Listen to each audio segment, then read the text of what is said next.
It's another beautiful day in Copenhagen. Today is my last day here before I head back to the States, head back home. So I wanted to talk about skate parks, the anti-skate park.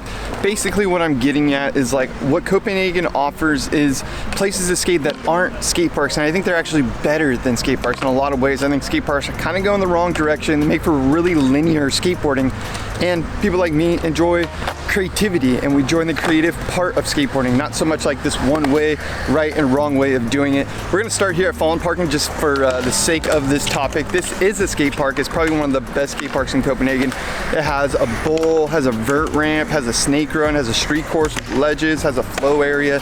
Pretty much offers every different type of skateboarding, and it's a very confined way to put it. And that's what I want to talk about in this video, like whether you're a street skater, training skater, DIY skater.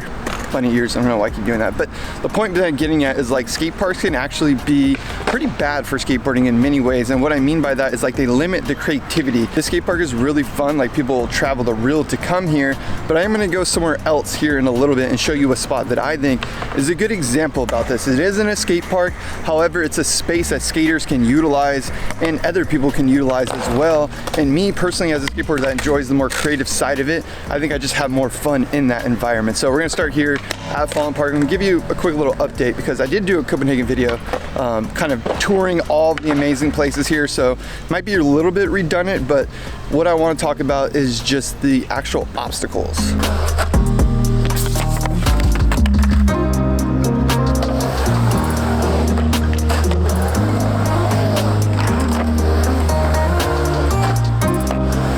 Before we get into the weeds of this video, I do want to just set some foundation that skate parks were basically built off the environment that skaters naturally adapted to. And what I mean by that is like skaters found backyard pools, then they brought pools into the skate park. Skaters started skating stairs, then they brought stairs into the skate park. Skaters started skating ledges, so they brought ledges into the skate park. And all of that is to say that all the things that are in the skate park were originally discovered by skateboarders in their natural environment.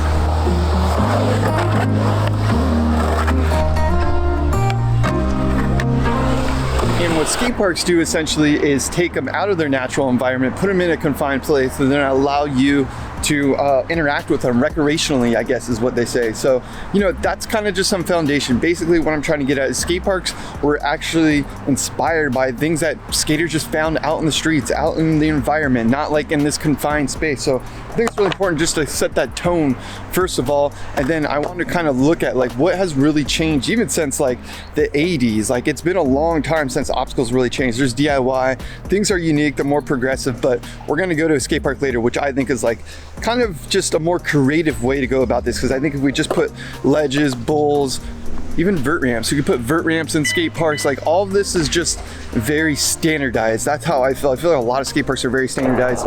Even in Copenhagen, this is the one standardized one. And I'm not saying you shouldn't have like good standardized skate parks. Like this is where you can have a contest essentially, and that's like what skate parks really do confine and or support, I guess in a way, is a very linear way of skateboarding.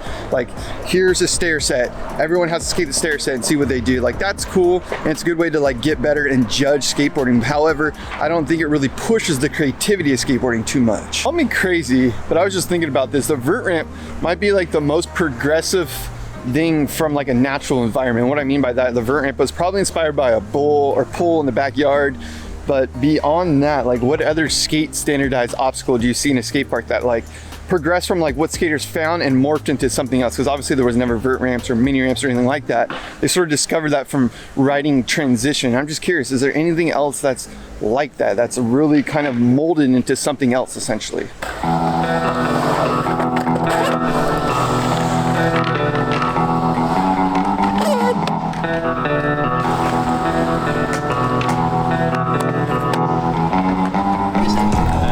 They grilled this fish like about 50 feet from us, and I think the fish probably came from right there.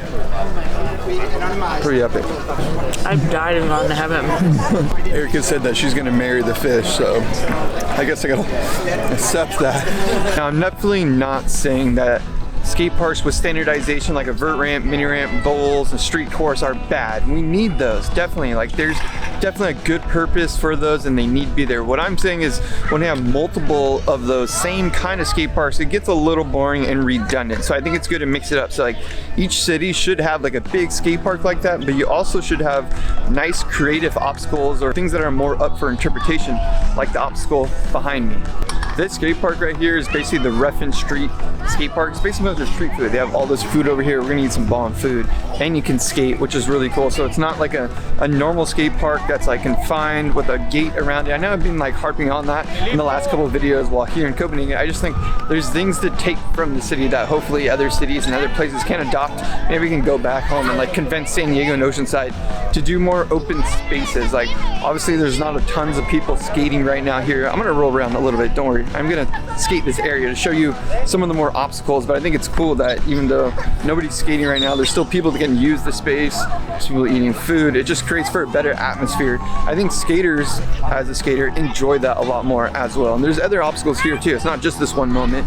Like they really use these banks over here. There's just, it's kind of like a racetrack. This whole little skate park is like a racetrack with different obstacles. So it kind of keeps you moving, which is really cool as well.